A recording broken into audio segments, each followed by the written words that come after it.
Welcome back guys, I hope you have understood the basic concept of inheritance and how the reusability principle helps in designing complex class hierarchy structure.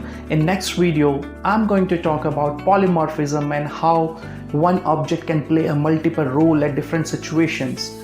So stay tuned, let's get started. Alright guys, now I'll talk about polymorphism. Polymorphism is an important OOPS concept and we see this concept in real-time world also.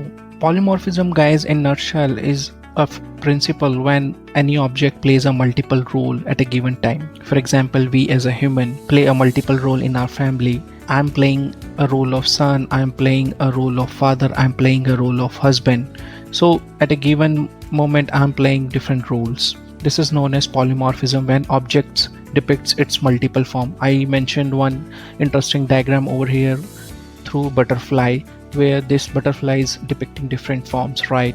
So I'm going to talk about polymorphism overview and then we'll see what are its benefits.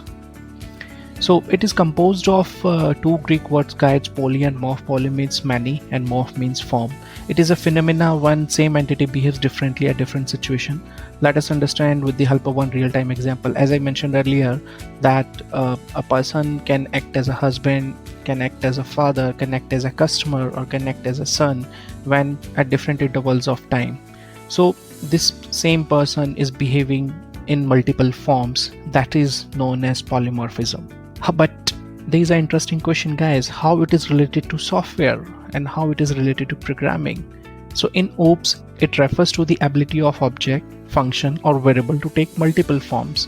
It allows software programmers to write generic code instead of specific code with respect to a given use case. Let's understand with the help of one diagram over here. So we have a shape class which has draw function, and we have three classes derived from shape, that is circle, rectangle and square.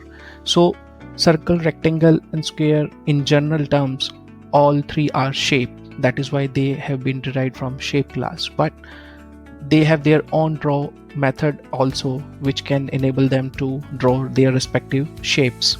So the draw function of shape class will be called depending upon a given situation. It will call the object it is containing.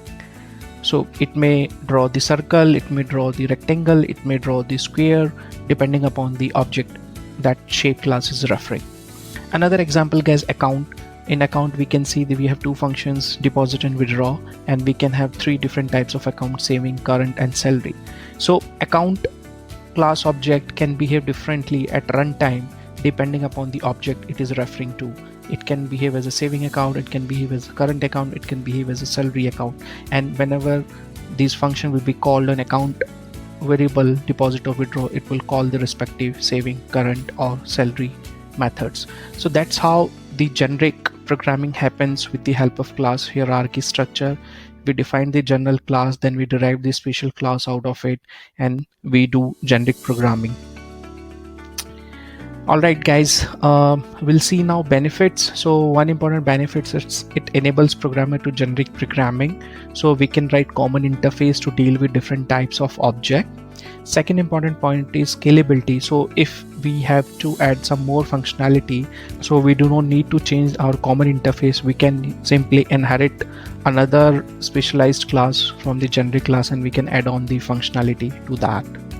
Alright guys, I hope you have got the clear idea of polymorphism. In case if you have any query, do let us know by commenting in comment section. We will try our level best to resolve your query.